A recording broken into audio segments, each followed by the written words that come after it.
बहुत स्वागत है आप लोगों का शिक्षण में जुआस की नई क्लास में। सभी लोगों का स्वागत, अभिनंदन, आभार। आप सभी लोग सिंथेसिस की सीरीज में चल रहे हैं और हम लगातार सिंथेसिस को आगे बढ़ा रहे हैं।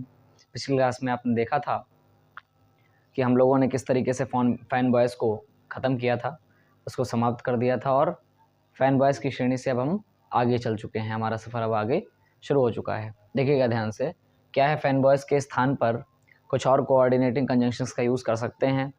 तो सबसे सरल तरीका है कि हम कोऑर्डिनेटिंग कंजंक्शन का अगर इस्तेमाल करते हैं तो हम उसमें फैन बॉयज़ को आसानी से अपना क्लियर कर सकते हैं, यानी फैन बॉयज़ का इस्तेमाल हम कर सकते हैं।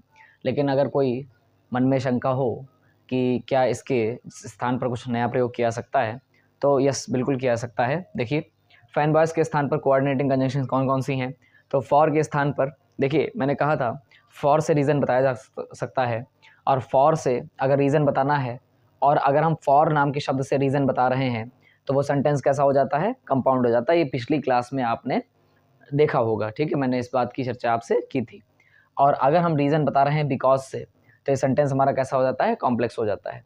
अगर हम अपना सेंटेंस बना रहे हैं फॉर से और रीज़न बताने के लिए उसका यूज़ कर रहे हैं, तो हम क्या करेंगे, इसे कंपाउंड सेंटेंस मानेंगे। और बिकॉज से अगर रीज़न बताया जाता है तो इसे हम क्या कहते हैं, कॉम्प्लेक्स सेंटेंस कहते हैं। ठीक, अब हम अगर आपसे पूछा जाए क्या एंड, सो, और नॉर की जगह पे कुछ नए कोऑर्डिनेटिंग कंजंक्शंस का उपयोग किया जा सकता है, तो बिल्कुल किया जा सकता है। देखिए, एंड की जगह पर still, however, nevertheless, nonetheless, whereas और ओनली, इन सब शब्दों का प्रयोग कर सकते हैं, लेकिन अपने सेंस के अकॉर्डिंग। ठीक है, नेक्स्ट है सो की जगह पर तो देयरफॉर, हेंस, दस, कॉन्सिक्वेंटली, एज अ रिजल्ट, इन सब का प्रयोग कर सकते हैं। और की जगह पर अदरवाइज और एल्स, आइदर और का प्रयोग कर सकते हैं। और नॉर की जगह पर नाइदर नॉर का प्रयोग किया जा सकता है।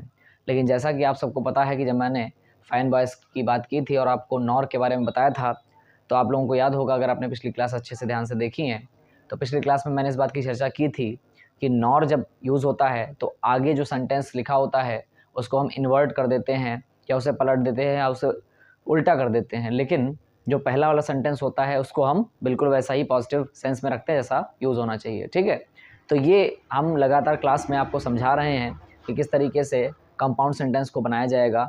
और अब हम इसके नेक्स्ट रूल, जिसका आप लोगों को बेसब्री से इंतज़ार था कि कंपाउंड सेंटेंस में और भी सारी चीज़ों को यूज़ करके किस तरीके से कंपाउंड सेंटेंस बनाए जाते हैं, तो वो नियम अब बिना देरी किए हम शुरू करने वाले हैं। और हमें पता है कि आपको इस सबका इंतज़ार था, इसीलिए अब ये सारी चीज़ें अब आपके सामने रखी जा रही हैं।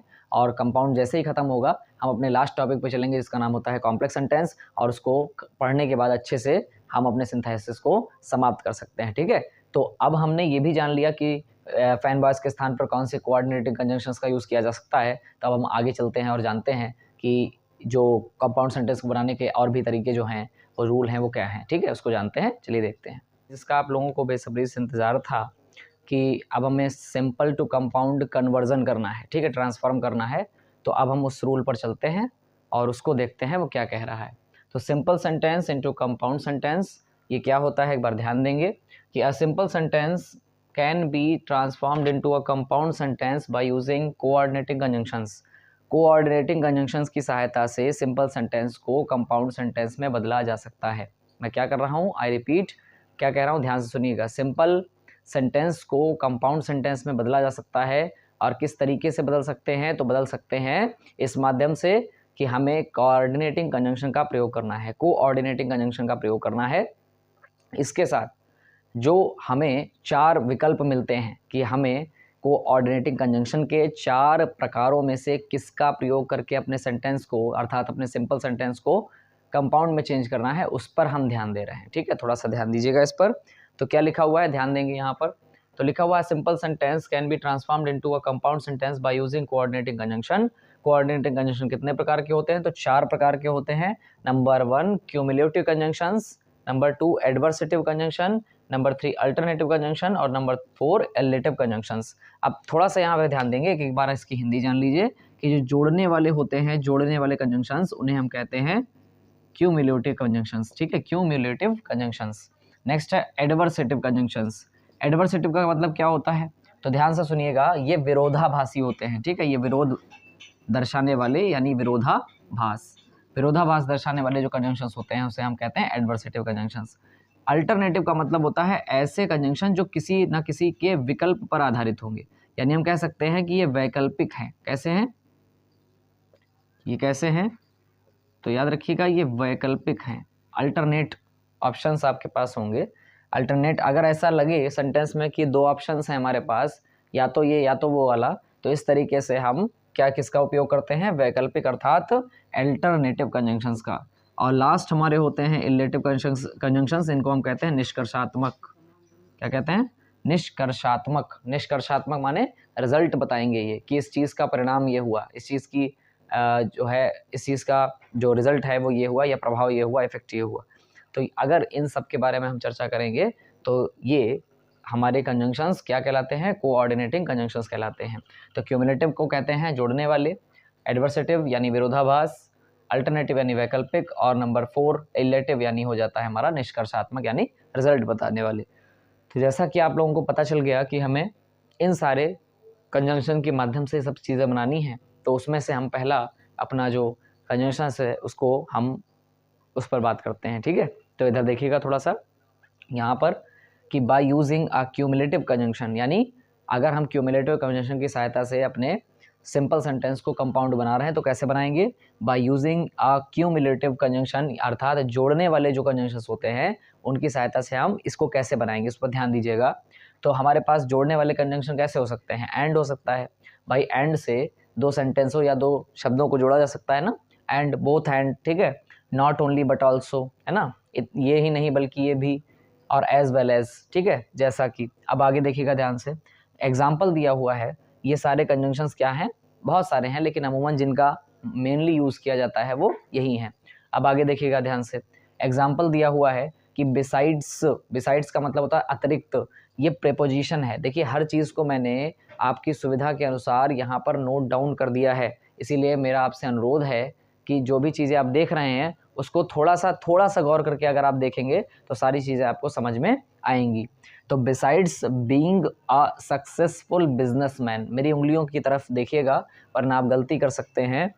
Besides being a successful businessman, comma लगा हुआ है, he is also a nice human being, अर्थात एक सफल व्यापारी होने के अतिरिक्त वह एक अच्छा इंसान भी है। ठीक है, ध्यान रखिएगा। अब क्या मतलब है कि किसी एक व्यक्ति के बारे में बात कही जा रही है और उस एक व्यक्ति के लिए दो बातें निष्कर्षता कही जा रही हैं। ठीक है, अब ये सारी बातें हैं, थोड़ा सा ध्यान दीजिएगा कि जो भी बात कही जा रही है वो किसी एक व्यक्ति के बारे में है, अर्थात जो व्यक्ति एक सफल बिजनेसमैन है वही व्यक्ति एक अच्छा इंसान भी है। अब ये दोनों ही बातें एक ही कर्ता के लिए हैं। थोड़ा सा अपने दिमाग पर जोर डालेंगे तो कल जब हम फैन बॉयज़ पढ़ रहे थे, थोड़ा सा याद कीजिए, जब उसमें मैंने एंड आपको पढ़ाया था तो मैंने कहा था एंड का उपयोग एडिशनल इन्फॉर्मेशन के लिए होता है कि नहीं होता है? तो एडिशनल इन्फॉर्मेशन जो होती हैं वो भी एंड की सहायता से बताई जाती हैं, उन्हें यूज़ किया जाता है। तो इसी प्रकार से हमारे पास and, both and, not only but also, as well as, ये सारी क्यूमुलेटिव कंजंक्शंस हैं जिनके माध्यम से हम अपने सेंटेंस को फॉर्म करते हैं। अब देखिएगा ध्यान से, तो बिसाइड्स बीइंग, बीइंग माने होना। ठीक है, अब ये बीइंग कैसे आया तो थोड़ा सा अब याद रखिएगा, मैंने क्या कहा था, इज, एम, आर, वाज, वर, ये सब बी की वर्ब होती हैं और बी की वर्ब में आईएनजी लगाकर आप उसको जेरेंड बना रहे हैं क्योंकि वो संज्ञा का काम कर रहा है। ठीक है, इस तरीके से। और आप सभी लोग जानते हैं चाहे पार्टिसिपल हो, चाहे इन्फिनेटिव हो, चाहे टू इन्फिनेटिव हो, चाहे बेयर इन्फिनेटिव हो, और चाहे हमारा जेरेंड हो, ये सभी नॉन फाइनाइट वर्ब होती हैं जो ना तो टेंस बताती हैं, ना तो नंबर, ना तो पर्सन। इसीलिए मैंने ऊपर NFV लिख दिया है, यानी नॉन फाइनाइट वर्ब लिख दिया है।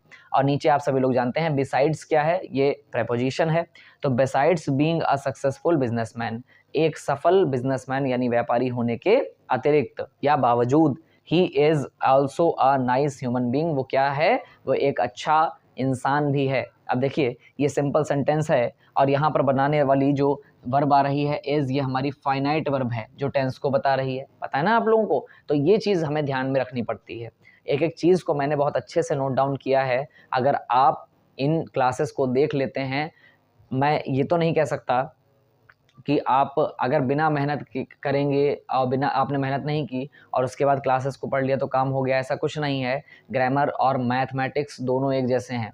मैथमेटिक्स और ग्रामर में जितना आप प्रैक्टिस करते हैं वो चीज़ आपकी उतनी ही शार्प होती चली जाती है, अच्छी होती चली जाती है, ठीक है, और उतना ही आपको डाउट क्लियर होते जाते हैं। तो जितना इसका प्रैक्टिस किया जाएगा आपको उतना ही लाभ होगा। तो मैं आपसे जो कह रहा हूँ उसको ध्यानपूर्वक उस बात को सुनिएगा कि लिखा हुआ है, अब हमने इसको आंसर में कंपाउंड कैसे बनाया। तो ये तो हमारा सिंपल सेंटेंस हो गया जो हमारे प्रश्न पत्र में हमको मिलेगा, यानी क्वेश्चन पेपर में हमें मिलेगा। अब हम इसका क्या बनाएंगे, हमें आंसर बनाना है। तो he is not only a successful businessman, he is not only a successful businessman लिखा हुआ है, वो केवल, अब देखिए हमने आपको समझाने से पहले एक चीज़ आपको बताना है हमें, देखिएगा ध्यान से।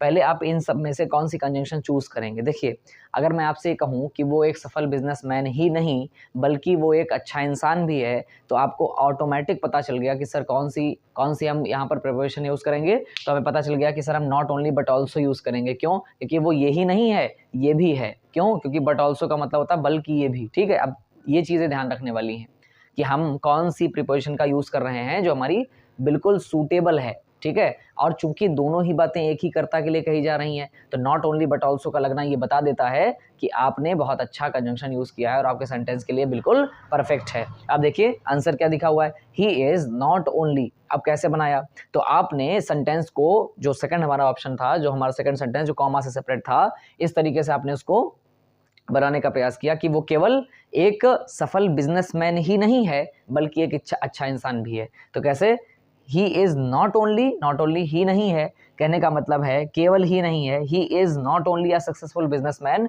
वो केवल एक अच्छा बिजनेसमैन ही नहीं है। अब देखिए आप सबको एक चीज़ ध्यान देनी पड़ेगी कि जब नॉट ओनली और बट ऑल्सो जोड़ा जाता है तो बीच में इस डैश लगाने का मतलब होता है कि ये दोनों ही वर्ब्स जो हैं वो अलग अलग आती हैं, एक साथ नहीं आती। पहले सेंटेंस में और दूसरा सेंटेंस जब जुड़ता है तो वो बट ऑल्सो से जुड़ता है। तो आपने कहा he is not only a successful businessman, वो केवल एक अच्छा सफल व्यापारी ही नहीं है बल्कि वो एक अच्छा इंसान भी है। तो जो बल्कि है इसको हम कहते हैं बट ऑल्सो। तो बट ऑल्सो से हम नेक्स्ट वाला सेंटेंस जोड़ते हैं, तो but also a nice human being, वो एक अच्छा इंसान भी है। इस तरीके से हमने अपने आने वाले सेंटेंस में सक्सेसफुल बिजनेसमैन और ही के लिए जो सब्जेक्ट एक बार आया था उसका एक बार यूज किया, और बट ऑल्सो और नॉट ओनली की सहायता से हमने अपने सेंटेंस को एक साथ कंबाइंड भी कर दिया।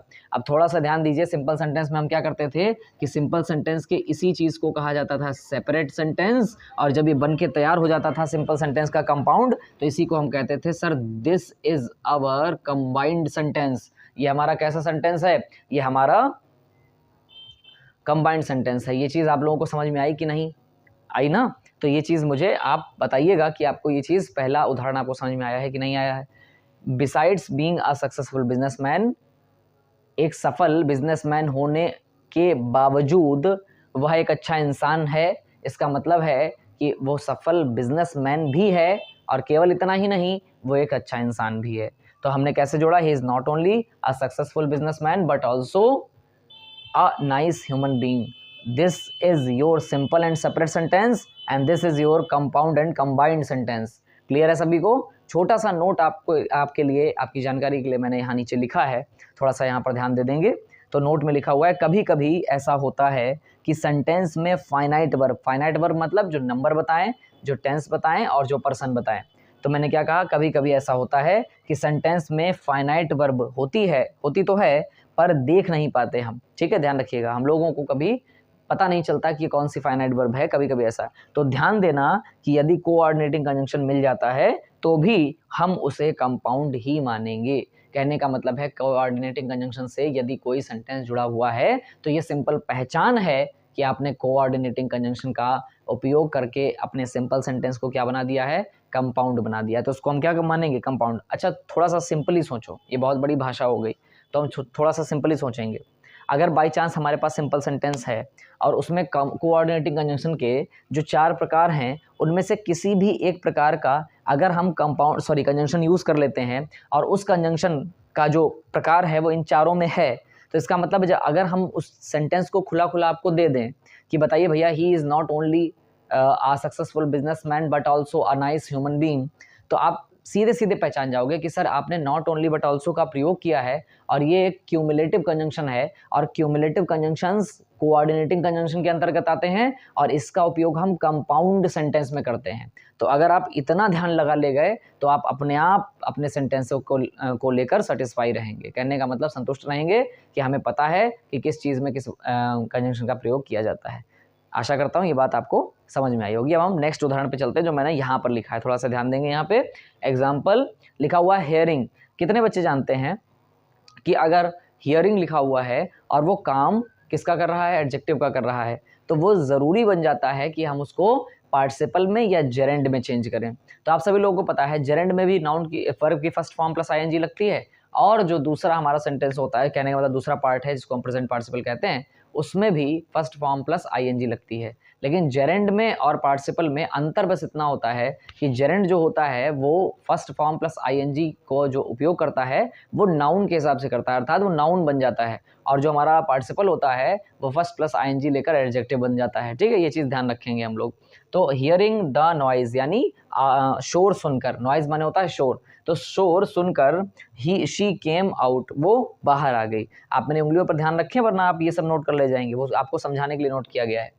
हियरिंग द नॉइज़ कहने का मतलब है शोर सुनकर, लिखा हुआ है कॉमा लगाया, सेपरेट सेंटेंस हो गया, शी केम आउट, वह बाहर आ गई। अब मेरी बात ध्यान से सुनना, अब वह बाहर आई, अब सुनना ध्यान से। सभी लोग जानते हैं कि जो हेरिंग लिखा हुआ है ये सुनने के लिए लिखा हुआ है, ठीक है, ये फर्स्ट फॉर्म प्लस आईएनजी है। तो एक सेकंड, शोर सुनते ही कोई बाहर आया होगा। हाँ बिल्कुल सही बात है। जब भी बाई चांस आप सो रहे थे और आपको पता चला कि किचन में कोई चीज़ गिरी है तो अचानक आप जागेंगे और आप कोशिश करेंगे कि वहाँ पर देखाएं जाके, आप देर नहीं करेंगे, आप कोशिश करेंगे कि वहाँ पर तुरंत पहुँचा जाए और जो भी चीज़ें हैं उसको देखा जाए क्या हुआ क्या नहीं हुआ। ठीक है, तो कहने का मतलब है यहाँ पर प्रेजेंट पार्टिसिपल एक चीज़ और आपको बताता है कि मैंने आपको समझाया था थोड़ा सा, अगर आप पार्टिसिपल वाली क्लास में बैठ जाएंगे तो आपको वीडियोस में मिलेगा, क्लासेस में मिलेगा, मैंने आपको समझाया है कि जब एक काम और दूसरा काम, इन दोनों के बीच कोई समय पश्चता नहीं होती, एक के बाद तुरंत दूसरा शुरू होता है यानी ना के बराबर समय होता है, तब वहाँ पर प्रेजेंट पार्टिसिपल का यूज़ करते हैं। तो शोर सुनकर वह बाहर आई। अब मेरी बात ध्यान सुनना, शोर सुनकर वह बाहर आई, शोर सुनने में और उसके बाहर आने में समय नहीं लगा। अगर ऐसा नहीं हुआ तो हम इस चीज़ का ध्यान रखेंगे कि हमें प्रेजेंट पार्टिसिपल से अपने सिंपल सेंटेंस को बनाना है। और जैसे ही हम सभी लोग जानते हैं सिंपल सेंटेंस बनाने में present participle, past participle, perfect participle, gerund और इन्फिनेटिव, इन सब का उपयोग किया जा सकता है। ये तो सब आप लोग जानते हैं। और दूसरी चीज़, जब हमें ये चीज़ डायरेक्टली मिल जाती है, ये चीज़ डायरेक्टली कही जाती है, तो इसे हम क्या कहते हैं, तो इसे हम कह देते हैं कि हमारा सिंपल सेंटेंस हो गया और सिंपल सेंटेंस को अब हमें कंपाउंड में चेंज करना है। तो पहली चीज़ तो आपको पता चल गई कि आपने सिंपल सेंटेंस को देखा और क्या चीज़ रिमाइंड की कि hearing the noise she came out. अब ये सिंपल सेंटेंस है, आगे मैंने ब्रैकेट में लिख दिया और आपकी जानकारी के लिए, चूँकि आपको कन्फ्यूजन ना हो जाए इस बात को, मैंने लिखा हियरिंग यहाँ पर प्रेजेंट पार्टिसिपल है जो कैसी है, नॉन फाइनाइट वर्ब है। प्रेजेंट पार्टिसिपल भी है प्लस ये कैसी वर्ब है, नॉन फाइनाइट वर्ब है।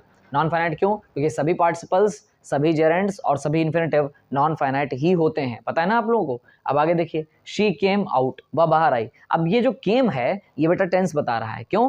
पास्ट इंडेफिनिट बता रहा है क्योंकि सेकंड फॉर्म लगी हुई है। जो टेंस बताए, नंबर बताए, पर्सन बताए, उन सबको हुजूरों को क्या कहते हैं बताओ जल्दी से, मेरे आका बताइए क्या कहते हैं? तो फाइनाइट वर्ब कहते हैं, पता ना सबको। तो अब ध्यान से सुनिएगा, ध्यान से, जो हम कहना चाहते हैं आपसे कि hearing the noise she came out, ये सबसे बड़ी चीज़ है कि आपको पहचान पता चले। पहचान पता चलने के बाद हम ये तो जान जाएं कि हमारा सेंटेंस जो है वो है कैसा। और जब हमने क्लासेस बेहतरीन तरीके से ली हैं, पिछले पार्ट्स को पढ़ा है, तो ये मान के चलिए कि ये कोई ऐसा नहीं है कि हम आप तक नहीं पहुंच पा रहे, दरअसल आपका हम तक पहुंचना आवश्यक है। ठीक है, कहने का मतलब है मैं क्या समझाना चाहता हूँ वहाँ तक आप पहुँचे और मैं पूरी कोशिश कर रहा हूँ कि मैं आप तक पहुँचूँ। और अगर आप सीधे 9th पार्ट से, 8th पार्ट से, 7th पार्ट से इस वीडियो को देख रहे हैं या आज की क्लास को देख रहे हैं तो फिर आपको समझ में आने वाला नहीं है। इसीलिए मेरा आपसे विनम्र अनुरोध है कि आप जाइए, निवेदन है कि भैया प्लीज़ आप पीछे जाइए और आराम से जो फर्स्ट, सेकंड, थर्ड पार्ट है आराम से बैठिए, कानों में जो है ईयरफोन्स लगा लीजिए या जो भी आपके पास डिवाइसेस हों। बस इतना है कि आपके अपने कान जो है वो, उसको नुकसान नहीं होना चाहिए, हल्का सा, ज़्यादा तेज़ वॉल्यूम नहीं, ताकि हो सकता है कि कान में प्रॉब्लम ना हो जाए। तो दिन भर 24 घंटे आप लोग पढ़ाई करते हैं ऑनलाइन के माध्यम से, तो कोशिश कीजिए कि हमें अपनी हेल्थ का भी ध्यान रखना है। बाकी सारी बातें इधर उधर नहीं होनी चाहिए।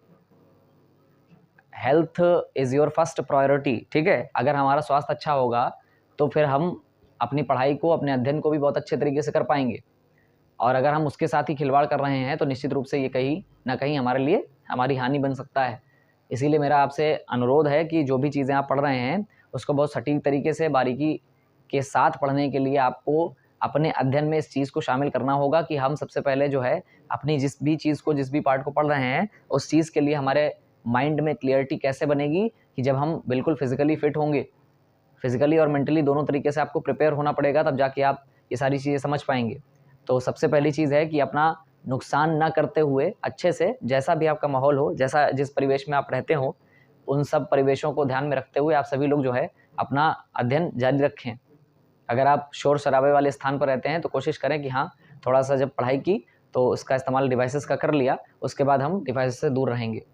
आपको कुछ सुनना ही है तो आप सिस्टम पे सुन लीजिए, अब वो अलग चीज़ है।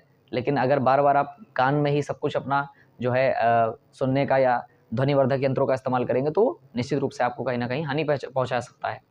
इसीलिए जब पढ़ाई कर रहे हैं तो आपको लगाना मजबूरी है, क्योंकि आसपास का जब शोर आएगा तो आपको चीज़ें समझ नहीं आएंगी और टीचर्स की बातें आप तक क्लियरली नहीं पहुंचेंगी। तो वहाँ तक के लिए ज़रूरी है। बाकी आप कोशिश कीजिए तो हल्का सा फिजिकली भी आप ठीक रहें, ठीक है। परीक्षाएं आने वाली हैं और परीक्षाओं के लिए भी आपका जो स्वास्थ्य है वो अच्छा होना ज़रूरी है, क्योंकि ये सारी चीज़ें जो अध्ययन और जो मेहनत आप सभी लोग कर रहे हैं हमारे साथ मिलकर, वो सारी चीज़ें एक ना एक दिन आप लोगों के लिए ऐसी बन जानी है कि वो चीज़ आपके साथ परिणाम में भी तो दिखाई दे। अब पता चला परिणाम देखने के लिए ही अगर हमारी स्थिति ठीक नहीं है तो फिर उस परिणाम का कोई फ़ायदा नहीं ना, इसीलिए, और ज्ञान का भी कोई फ़ायदा नहीं। तो अच्छे से अगर हमें स्वास्थ्य अपना ध्यान रखते हुए और अध्ययन अपना जारी करना है तो थोड़ा सा अपना ध्यान रखना आवश्यक है। तो मैंने क्या कहा, देखिएगा, hearing the noise she came out, ठीक है। तो सिंपल हो गया, प्रेजेंट पार्टिसिपल और नॉन फाइनाइट वर्ब हो गया, और ये हमारी फाइनाइट वर्ब हो गई। तो इतना हम पहचान लेके चलेंगे, और ये अगर हमें सिंपल सेंटेंस पता चल गया तब जाकर हम कंपाउंड सेंटेंस को बनाने की अपनी सीरीज में आएंगे। तो क्या है आंसर, देखिएगा ध्यान से कैसे मैंने बनाया। अब लिखा हुआ है शोर सुनकर वह बाहर आ गई। तो इस तरीके से हम कह सकते हैं ना कि उसने शोर सुना और वह बाहर आ गई। नहीं कह सकते। सोचिए ना कि ना सिर्फ उसने शोर सुना बल्कि वह बाहर आ गई, फिट नहीं बैठता। एज वेल एज से भी नहीं, बोथ हैंड से भी नहीं, दो चीज़ें नहीं जुड़ रही। तो यहाँ पर एंड, देखिए, शोर सुनकर वह बाहर आ गई, करता एक ही है, लेकिन शोर उसी व्यक्ति ने सुना जो बाहर आया है। तो कोशिश कीजिए इसे सिंपली एंड से जोड़ देंगे कि शी हर्ड द नॉइज, उसने शोर सुना, एंड शी केम आउट, वह बाहर आ गई। तो इतनी चीज़ें सिंपल हैं कि अगर आप हल्का सा दिमाग लगाएं तो आपको एग्जाम्पल पर देखने की आवश्यकता ही नहीं है। आपने एंड से जोड़ दिया और क्यूमुलेटिव कंजंक्शन की सहायता से आपने इसको बना भी दिया। तो धीरे धीरे एक एक पार्ट की ओर हम अग्रसर हो रहे हैं, ठीक है। अब देखिएगा ध्यान से, she heard the noise and came out. अब कितने बच्चों को यहाँ पर एक चीज़ पता होगी कि सर ने यहाँ वाला शी गायब कर दिया है। थोड़ा सा याद है, जब हम पिछले वाले क्लास में चले थे तो मैंने बार बार कहा था कि एक ही सब्जेक्ट के लिए जब दो बातें कही जाती हैं तो बार बार सब्जेक्ट नहीं लगाते। याद होगा आप लोगों को, पिछले क्लासेस में मैंने बताया था, अगर मैं कहूँ कि जैसे ही stood up, full stop, he began to speak, वह खड़ा हुआ, उसने वह बोलने लगा, तो he stood up and began to speak, बात समझ में आ गई। जो खड़ा हुआ है वही बोला है, तो बार बार हम ही का प्रयोग नहीं करते। सब्जेक्ट एक बार आता है उसके बाद उसको नहीं लगाया जाता।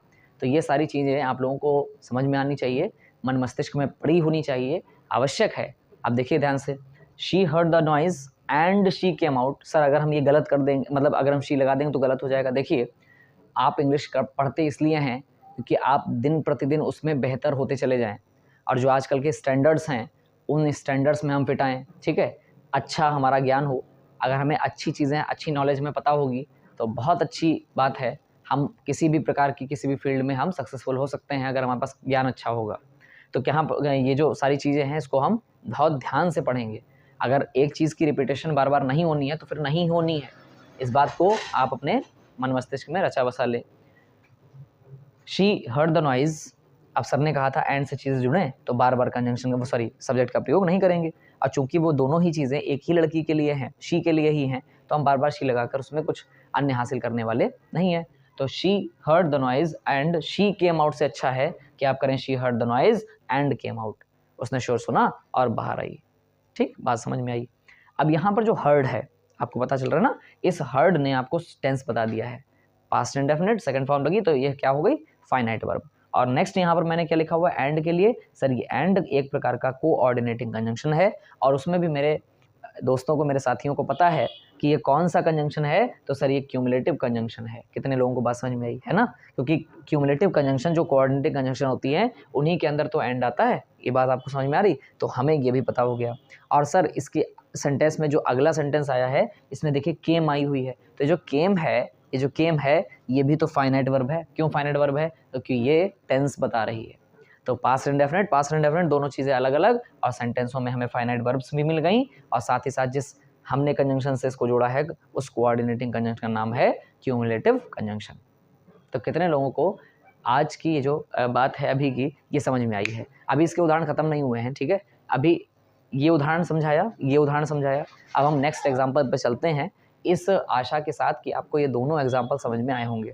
तो अगर आ गए हैं तो मुझे प्यारा सा एक कमेंट कीजिए कि सर बात समझ में आई है हमें, और जो भी हम आगे अभी क्यूमुलेटिव कंजंक्शन में सीखेंगे उसको भी आप हमारे साथ सीखते चलेंगे। तो अब चलते हैं अपने नेक्स्ट एग्जाम्पल पर। बहुत ध्यान से समझना है, पिछले जितने भी प्रीवियस नॉलेज है उसके आधार पर हम अपने सिंपल टू कंपाउंड को चेंज करेंगे, ठीक है। थोड़ा सा ध्यान दीजिएगा। पहला एग्जाम्पल है लुकिंग एट मी, ठीक है। तो लुकिंग एट मी, अब ये जो लुकिंग है थोड़ा सा ध्यान देंगे। Looking at me she said something, मुझे देखकर उसने कुछ कहा, ठीक है, मुझे देखकर उसने कुछ कहा। थोड़ा सा ध्यान देंगे, जैसे ही उसने मुझे देखा है और तुरंत कुछ कहा है, इसका मतलब ये हुआ जैसे ही उसने मुझे कुछ देखा है उसने तुरंत, कहने का मतलब उसने मुझसे कुछ कहा। तो कहने का मतलब ये मेरा हुआ कि जब दो चीज़ें हुई तो प्रेजेंट पार्टिसिपल दो चीज़ों को बताता है कि जैसे ही कुछ हुआ तुरंत वो बताया गया। तो looking at me she said something, इसका मतलब ये हुआ, ध्यान दीजिएगा यहाँ थोड़ा सा, कि एक काम के होते ही दूसरा काम हुआ है, यानी फर्स्ट और दूसरे काम में समय पश्चता जीरो है, जीरो। और ऐसा कंडीशन कब होती थी? प्रेजेंट पार्टिसिपल में। प्रेजेंट पार्टिसिपल में तब ऐसा होगा जब मैंने आपसे कहा कि दोनों कामों के बीच समय पश्चता जब जीरो होती है तब ऐसा होता है। तो present participle looking at me, ये प्रेजेंट पार्टिसिपल है। और हम सभी लोग जानते हैं प्रेजेंट पार्टिसिपल किसी भी प्रकार का पार्टिसिपल हो, क्या हो, इन्फिनेटिव हो, जेरेंड हो, ये सब क्या होते हैं? नॉन फाइनाइट वर्ब होते हैं। नॉन फाइनाइट वर्ब कभी भी टेंस, पर्सन या नंबर नहीं बताता, ठीक है, ध्यान रखिएगा। नेक्स्ट है शी सेड समथिंग, उसने कुछ कहा। एक चीज़ और बता दे रहे हैं, ध्यान से सुनिएगा। उसने कुछ एक चीज़ और कही कि जब भी सिंपल सेंटेंस होता है, थोड़ा सा ध्यान देंगे, सिंपल सेंटेंस होता है तो सिंपल सेंटेंस में एक ही फाइनाइट वर्ब आपको मिलेगी। कोशिश कीजिएगा कि जेरेंड है, इन्फिनेटिव है या कुछ भी है तो उसमें आपको एक ही फाइनाइट वर्ब मिलेगी। अगर एक ही फाइनाइट वर्ब है तो कौन सा सेंटेंस होता है? तो सिंपल सेंटेंस होता है। कैसा? नमस्ते। तो कैसा होता है? तो सिंपल सेंटेंस है, फाइनाइट वर्ब है, एक ही फाइनाइट वर्ब है तो सिंपल सेंटेंस है। अब अगर एक ही फाइनाइट वर्ब है और हमें मिल गई है तो हम इसको सिंपल मानेंगे। अब मैंने क्या कहा, ध्यान से सुनिएगा। तो हम इसको कंपाउंड बनाने जा रहे हैं, और जब कंपाउंड बनाया जाएगा तो दो फाइनाइट वर्ब होंगी। थोड़ा सा ध्यान देंगे, यहाँ पर दो फाइनाइट वर्ब होंगी। और सिंपल में क्या होता है? सिंपल में आपको एक फाइनाइट वर्ब मिली, आपने उसको पहचान लिया। एक चीज़ होगी, जेरेंड होगा, पार्टिसिपल होगा या इन्फिनेटिव होगा। अगर ये चीज़ें हैं साथ में और आपने इसको पहचान लिया है तो मैंने क्या कहा, ध्यान सुनिएगा। तो इसको जब कंपाउंड बनाया जाएगा तो कैसे बनाया जाएगा कि आपको जैसे ही आप सिंपल टू कंपाउंड चेंज होंगे, कन्वर्ट होंगे, तुरंत दो प्रकार की फाइनाइट वर्ब आपको मिल जाएंगी। कैसे हम दिखाते हैं? तो लिखा हुआ लुकिंग एट मी, मुझे देखकर उसने कुछ कहा। उसने कुछ कहा यानी सी सेड समथिंग। अब यहाँ पर देखिए सेड से तो पता चल रहा है कि कौन, मतलब सर टेंस कौन सा है, तो ये फाइनाइट वर्ब हो गई। लेकिन यहाँ पर लुकिंग एट मी, मुझे देखकर, अब ये जो लुकिंग है वो प्रेजेंट पार्टिसिपल है, ये नहीं बताता कि इसमें कौन सी वर्ब है, तो ये नॉन फाइनाइट वर्ब है। तो आंसर क्या होगा? शी लुक्ड एट मी, उसने मेरी ओर देखा और कुछ कहा। तो एंड से जोड़ दिया और कुछ कहा। अब देखिए, जब एक बार शी आ चुका है तो बार बार हम कर्ता का उपयोग नहीं करते, जैसा कि पिछली क्लासेस में आपने देखा है। तो शी लुक्ड एट मी, उसने मुझे देखा और क्या लिखा, एंड सेड समथिंग, और कुछ कहा, बस इतना बता दिया। और उसने कुछ कहा, ये बार बार नहीं, क्योंकि जब एक ही कर्ता के लिए दोनों चीजें हैं, उसी ने मुझे देखा है, उसी ने कुछ कहा है, तो इसका मतलब हम बार बार शी का प्रयोग नहीं करेंगे। She looked at me and, अब देखिए एंड क्या है, तो ये हमारा कोऑर्डिनेटिंग कंजंक्शन है। और कौन सा कोऑर्डिनेटिंग कंजंक्शन है? तो सी यानी क्यूमुलेटिव कंजंक्शन, ठीक है। आज की जो हमारी चर्चा है वो क्यूमुलेटिव कंजंक्शन पर हो रही है। नेक्स्ट है लुक्ड। अब लुक्ड से पता चला कि हमारा टेंस कौन सा है, क्यों? क्योंकि पास्ट इंडेफिनिट टेंस हो गया तो ये फाइनाइट वर्ब हो गई। सेड से पता चला टेंस कौन सा है, अगला जो सेंटेंस जुड़ा हुआ है, तो ये भी फाइनाइट वर्ब हो गई। तो इस तरीके से हमने अपने सिंपल सेंटेंस को किसमें चेंज कर लिया? किसमें चेंज कर लिया? हमने अपने सिंपल सेंटेंस को चेंज कर लिया है कंपाउंड में। अब नेक्स्ट हमारा एग्जांपल थोड़ा सा ध्यान दीजिएगा नीचे। सिटिंग अंडर अ ट्री, पेड़ के नीचे बैठकर ही रोट अ पोएम, उसने एक कविता लिखी। अब मेरी बात ध्यान सुनिएगा, पेड़ के नीचे बैठकर उसने एक कविता लिखी, उसने एक कविता लिखी, इसमें जो रोट है ये बता रहा है फाइनाइट वर्ब को, ठीक है, ये तो पता है सबको क्योंकि हमें टेंस पता चल रहा है। लेकिन यहाँ पर जो सिटिंग लिखा हुआ है, सिटिंग अंडर अ ट्री, ये नहीं बता सकता, ये नहीं बता पा रहा है कि कौन सा पार्टिसिपल है, कौन सा पार्टिसिपल है। तो आप ये क्या करेंगे, ध्यान दीजिएगा, यहाँ पर सिटिंग में प्रेजेंट पार्टिसिपल, प्रेजेंट पार्टिसिपल इसका मतलब ये है कि नॉन फाइनाइट वर्ब है। और अगर ये नॉन फाइनाइट वर्ब है कैसे पता चला, क्योंकि पेड़ के नीचे बैठकर, तो सिटिंग है, पेड़ के नीचे बैठकर उसने कविता लिखी, तो पेड़ के नीचे वो बैठा, उसने वो कविता लिखी, तो इसका मतलब है दो काम एक साथ एक समय पर हो रहे हैं जिसमें समय पश्चिता ना के बराबर है, तो आपने प्रेजेंट पार्टिसिपल का उपयोग किया। और हम सभी लोग जानते हैं कि प्रेजेंट पार्टिसिपल कैसा होता है, नॉन फाइनाइट वर्ब होता है, ठीक है। अब मेरी बात ध्यान सुनना, sitting under a tree he wrote a poem, पेड़ के नीचे बैठकर उसने कविता लिखी। नेक्स्ट आंसर देखिएगा ध्यान से, he sat under a tree, कहने का मतलब है वो पेड़ के नीचे बैठा, ये पहली फाइनाइट वर्ब। देखिए सबसे बड़ी पहचान, मैंने आपसे क्या कहा, सबसे बड़ी पहचान ये है कि आपको सिंपल सेंटेंस में केवल एक फाइनाइट वर्ब मिलती है, जबकि दूसरी जब हम कंपाउंड बनाते हैं तो क्या होता है, तो हमें दो फाइनाइट वर्ब मिल जाती है, क्योंकि हम बीच में जब कंजंक्शन लगाते हैं तो हमारी मेन वर्ब बिल्कुल अलग हो जाती हैं। यहाँ पर सिट माने बैठना और यहाँ पर लिखना, ये दोनों अलग अलग मेन वर्ब हैं, लेकिन एक मेन वर्ब में काम कैसा किया है, प्रेजेंट पार्टिसिपल का, और दूसरे मेन वर्ब में काम कैसा किया है, लिखने का। तो जो दूसरा सेंटेंस है वो तो बिल्कुल सेपरेट है, अलग है, लेकिन पहले वाले ने पार्टिसिपल का रूप धारण कर रखा है, और जब हम इसको कंपाउंड बनाएंगे तो इसको बिल्कुल अलग अलग कर देंगे, क्योंकि हम यूज कर रहे हैं किसका, क्यूमुलेटिव कंजंक्शन का। और यहां पर भी एंड का यूज होगा, क्यों होगा, क्योंकि वह पेड़ के नीचे बैठा और उसने कविता लिखी। तो देखो यहां पर he sat under a tree, वो पेड़ के नीचे बैठा। अब यही जो सिटिंग थी, जो पहले के सेंटेंस में यानी सिंपल सेंटेंस में क्या बन रही थी, प्रेजेंट पार्टिसिपल की नॉन फाइनाइट वर्ब बन रही थी, वही अब फाइनाइट वर्ब हो गई, क्योंकि अब हमें इसका टेंस पता चल गया है। और नेक्स्ट क्या लिखा हुआ है, अंडर अ ट्री, इसके बाद हमने लिखा एंड, और ये एंड क्या है, कोऑर्डिनेटिंग कंजंक्शन है, और वो भी कौन सा, तो सीसी माने क्यूमुलेटिव कंजंक्शन। अब हम क्या करेंगे, एंड रोट अ पोएम। अभी मैंने कहा जब एक बार शी आ चुका है तो बार बार शी नहीं लगाएंगे, इसी तरीके से जब वो पेड़ के नीचे बैठ चुका है तो बार बार हम उसका ही भी यूज नहीं करेंगे। He sat under a tree and wrote a poem, वह पेड़ के नीचे बैठा और उसने कविता लिखी। कितने लोगों को क्लियर हो गया, भैया क्लियर हो गया तो जरूर कमेंट बॉक्स में बताना अच्छे से। नेक्स्ट है हमारा हैविंग फिनिश द वर्क। आप सभी लोग जानते हैं having plus third form perfect participle की पहचान होती है। तो having plus third form, having finished his work he went home, अपना काम खत्म करके वह घर चला गया। तो यहाँ पर लिखा हुआ है परफेक्ट पार्टिसिपल, ये परफेक्ट पार्टिसिपल है, कहने का मतलब है हैविंग प्लस थर्ड फॉर्म लगा हुआ है, परफेक्ट पार्टिसिपल है। तो having finished his work, perfect participle he went home, वह कहाँ चला गया, घर चला गया। ये सिंपल सेंटेंस है, इसको कैसे बनाएंगे। अब देखिए सबसे बड़ी पहचान फिर से अपने आप पे अप्लाई कीजिए कि सिंपल में हमें केवल एक फाइनाइट वर्ब मिलेगी, थोड़ा सा ध्यान देने की बात है। और यहाँ पर जो वेंट है ये एक फाइनाइट वर्ब है, बाकी ये जो हैविंग फिनिश्ड है ये तो पार्टिसिपल है, और पार्टिसिपल से हमें कभी भी टेंस पता नहीं चलता। अब मेरी बात ध्यान सुनिएगा, हैविंग फिनिश्ड हिज वर्क, अपना काम खत्म करके वह घर चला गया, ही वेंट होम। अब देखिए केवल वेंट बता रही है कि टेंस कौन सा है, इसलिए यहाँ पर केवल एक फाइनाइट वर्ब है। और जब हम इसको कंपाउंड चेंज करेंगे तो देखिए यही फाइनाइट वर्ब दो में चेंज हो जाएंगी। कैसे, एक फिनिश करना और दूसरा जाना। अब देखिएगा ध्यान से, परफेक्ट पार्टिसिपल हो गया जैसा कि हमने आपसे कहा। नेक्स्ट, ही फिनिश्ड हिज वर्क, ही फिनिश्ड हिज वर्क, ही फिनिश्ड हिज वर्क, वह उसने अपना काम खत्म किया और वह घर चला गया। अब देखिएगा ध्यान से, ही फिनिश्ड हिज वर्क, तो पहला फिनिश्ड भी फाइनाइट वर्ब हो गया, एफवी माने फाइनाइट वर्ब, और दूसरा वेंट। अब देखिए एक फाइनाइट वर्ब कंपाउंड बनाने में कितने में चेंज हो जाती है, दो में चेंज हो जाती है। तो मैंने क्या कहा, ही फिनिश्ड हिज वर्क, यानी फिनिश्ड ये क्या हो गया, finite verb. Next his work है और एंड से जोड़ा गया। देखिए क्यूमुलेटिव का, आप कह रहे हैं सर बार बार एंड से ही क्यों जोड़ रहे हैं, मैंने कहा बेटा जब जैसा सेंस मिले वैसा काम कीजिए। तो ही फिनिश्ड हिज वर्क, उसने अपना काम खत्म कर लिया और वह घर चला गया। अब जब उसी ने काम खत्म किया और वही घर गया है तो बार बार हम ही का प्रयोग नहीं करते। तो ही finished his work and went home, अब हम ही का प्रयोग नहीं करेंगे क्योंकि बार बार सब्जेक्ट का आना खराब माना जाता है, गलत माना जाता है। और ये जो एंड लगा है सभी बच्चे जानते हैं क्या है, कोऑर्डिनेटिंग कंजंक्शन है। और कौन सी कोऑर्डिनेटिंग कंजंक्शन है, तो ये क्यूमुलेटिव कंजंक्शन है, ठीक है। तो हम इसको सीसी से डिनोट कर देते हैं, सीसी लिखा हुआ है, ठीक है, ध्यान रखना सीसी, ये चीज ध्यान रखिएगा। Next, having read the book, वही चीज हैविंग रीड। अब आप सभी लोग जानते हैं रीड भी थर्ड फॉर्म रीड ही होती है, रीडेड नहीं होती। तो मैंने क्या कहा, ध्यान सुनिएगा। तो हैविंग रीड द बुक यानी किताब पढ़कर ही returned it to the library, उसने लाइब्रेरी को पुस्तक वापस कर दी। अब थोड़ा सा ध्यान देंगे, he read the book he returned it to the library, ये सिंपल सेंटेंस हो गया। तो यहाँ पर जो हैविंग रीड है ये टेंस को नहीं बता रहा, जबकि यहाँ पर जो कॉमा लगा हुआ है इसके बाद ये जो रिटर्न्ड लिखा हुआ है ये फाइनाइट वर्ब का काम कर रहा है। क्यों, क्योंकि सर इसने हमें टेंस बता दिया। लेकिन क्या हैविंग रीड से आपको टेंस पता चल रहा है, नहीं पता चल रहा है। तो क्या करेंगे, सिंपल सेंटेंस ये हो गया। अब इसको कंपाउंड जब चेंज करेंगे तो मैंने क्या कहा, सिंपल में एक फाइनाइट वर्ब होगी जबकि कंपाउंड डबल में चेंज हो जाएगी। तो मैंने क्या कहा,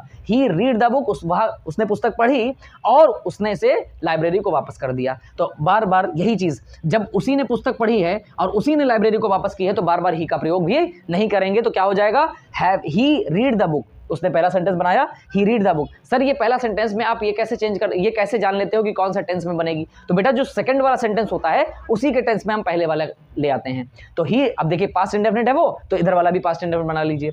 ही रीड द बुक, ये फाइनाइट वर्ब हो गई। क्यों? क्योंकि ये जो रीड है वो बता रही है कि टेंस कौन सा है, और नेक्स्ट रिटर्न बता रहा है कि टेंस कौन सा है, इसलिए ये दोनों फाइनाइट वर्ब हो गई। जबकि सिंपल में क्या था, सिंपल सेंटेंस में एक फाइनाइट वर्ब थी, जबकि कंपाउंड जब हम इसका चेंज करेंगे तो कितनी फाइनाइट वर्ब हो जाएंगी? तो 2 हो जाएंगी। और बीच में लगा हुआ ये एंड, ये सीसी है, सीसी माने क्यूमुलेटिव कंजंक्शन से आपने इसको जोड़ दिया। अब हम चलते हैं अपने लास्ट एग्जांपल पे, जिसका नाम है besides helping him with advice. सलाह देकर उसकी मदद करने के बजाय, सलाह देकर उसकी मदद करने के बजाय, comma, she also gave them some money, उसने उसे कुछ रुपए भी दिए। अब ये सेंटेंस हो गया सिंपल। सर अगर सिंपल है तो पहचान क्या है? सर अगर सिंपल है तो एक ही फाइनाइट वर्ब होगी, चेक कर लो, नहीं मानते हो तो। बिसाइड्स ये प्रीपोजिशन है, यहाँ पी लिखा हुआ, पी का मतलब प्रीपोजिशन है। नेक्स्ट हेल्पिंग, ये क्या है? ये जेरेंड है, और जेरेंड क्या होता है? जब भी मदद करके, अब देखें ध्यान से, ये जो मदद करना है ये संज्ञा यानी नाउन का काम कर रहा है, इसलिए हमने इसको जेरेंड बोला, पार्टिसिपल नहीं बोला। अब देखिए besides helping with him advice, him with advice. अब ये पहले सेंटेंस में आपको कहीं भी कौन सी क्या चीज़ नहीं मिल रही? फाइनाइट वर्ब नहीं मिल रही। लेकिन थोड़ा सा ध्यान देंगे अगले वाले सेंटेंस पे, तो ही ऑल्सो गेव, ये जो गेव है ये क्या है? ये फाइनाइट वर्ब है। क्यों? क्योंकि ये टेंस बता रही है, और जैसे इसने टेंस बताया फटाक से पता चल गया कि ये गेव जो है वो टेंस बता रहा है, गेव देम सम मनी। अब ये टेंस फाइनाइट वर्ब का मतलब टेंस बताने की वजह से ये फाइनाइट वर्ब हो गई। तो सिंपल में हमें पहले में और दूसरे में, तो दूसरे वाले सेंटेंस में हमें एक फाइनाइट वर्ब मिली, और जैसे ही हम इसका कंपाउंड चेंज करेंगे क्या हो जाएगा? तुरंत हम इसको किसमें कर देंगे? 2 फाइनाइट वर्ब में चेंज कर देंगे, क्योंकि हम जानते हैं अगर हम कंजंक्शन जोड़ रहे हैं तो भैया एक सेंटेंस इधर सेपरेट बनेगा, एक सेंटेंस इधर सेपरेट बनेगा, इसकी मेन वर्ब अलग होगी, उसकी मेन वर्ब अलग होगी, तो 2 हो जाएंगी ना। और जब दोनों ही मेन वर्ब टेंस बताएंगी तो 2 फाइनाइट वर्ब हो जाएंगी। सिंपल सी बात है, इसको कोई समझने के लिए हमें रॉकेट साइंस लगाने की आवश्यकता नहीं है। देखिए ही इज, देखिए ये 2 चीजें दे रहा है, क्या हम इसको एंड से जोड़ सकते हैं? थोड़ा सा ध्यान दीजिए, बस लास्ट एग्जाम्पल है। क्या कहा? उसने सलाह देकर उसकी मदद भी की और उसे कुछ पैसे भी दिए। तो हम ये कह सकते हैं ना सिर्फ उसने सलाह देकर उसकी मदद की बल्कि उसे कुछ पैसे भी दिए। अब देखिए नॉट ओनली बट ऑल्सो, अभी क्यूमुलेटिव कंजंक्शन में as well as, but also, and, not only but also, ये सब शामिल था, बोथ एंड ये भी शामिल था। तो मैंने क्या कहा, जहां पर जैसा सेंस होगा, यहां पर एंड का सेंस मिल रहा था तो हमने एंड यूज कर लिया, और यहां पर हमें मिल रहा है कौन सा? नॉट ओनली बट ऑल्सो का सेंस, तो हम वहां पर वो यूज करेंगे। ना सिर्फ उसने सलाह देकर उसकी मदद की बल्कि उसको कुछ पैसे देकर भी उसकी मदद की। तो कहने का मतलब ना सिर्फ उसने सलाह दी बल्कि उसने पैसे भी दिए। लास्ट वाला एग्जांपल, अब ये यहाँ देखना कि 2 जो मेन वर्ब होंगी वो 2 में बढ़ जाएंगे अलग अलग। तो she not only helped him, ना सिर्फ उसने उसकी मदद की। अब देखिए यहां पर जो हेल्प्ड है वो फाइनाइट वर्ब है। क्यों? एफवी क्यों लिखाया गया? क्योंकि ये बता रहा है कि ये टेंस बता रहा है, इसलिए हमने इसको फाइनाइट वर्ब घोषित कर दिया। विद एडवाइस, बट ऑल्सो, क्योंकि हमने अभी शुरुआत के एग्जांपल में बताया था नॉट ओनली अलग रहता है बट ऑल्सो अलग रहता है। ना सिर्फ उसने सलाह देकर उसकी मदद की बल्कि उसे कुछ पैसे भी दिए, तो but also gave them some money, उसको कुछ पैसे भी दिए। और ये जो गेव में एफवी लिखा हुआ है ये क्या है बच्चों? फाइनाइट वर्ब है। तो कितने लोगों को आज की क्लास समझ में आई है? ये हमारा लास्ट एग्जांपल था, इसको हमने समझ लिया। तो आज की क्लास में हमने देखा कि क्यूमुलेटिव कंजंक्शन की सहायता से किस तरीके से जो सेंटेंस होते हैं वो सिंपल टू कंपाउंड चेंज किए जाते हैं। कल हम चलेंगे एडवर्सिटिव की क्लास में। आप सभी लोग लगातार बने रहें। जो लोग लगातार शिक्षणम एजवर्स के माध्यम से अध्ययन कर रहे हैं वो अपना अच्छा सा फीडबैक भी दें और लगातार अध्ययन करते चलें, क्योंकि हमारा समय अब आ चुका है कि परीक्षाएं पास हैं, तो हमें अच्छा काम भी अपने ऊपर करना होगा। तो आज की क्लास में जो आपको समझाया गया आशा करता हूँ समझ में आया होगा, और कल मिलेंगे नई क्लास में एडवर्सिटिव कंजंक्शन के रूल के साथ, और यही कंपाउंड सेंटेंस की सीरीज हमारी कंटिन्यू रहेगी। तब तक अपना और अपने घर वालों का ध्यान रखें, खुश रहें, मस्त रहें। बहुत बहुत धन्यवाद। शिक्षणम एजवर्स।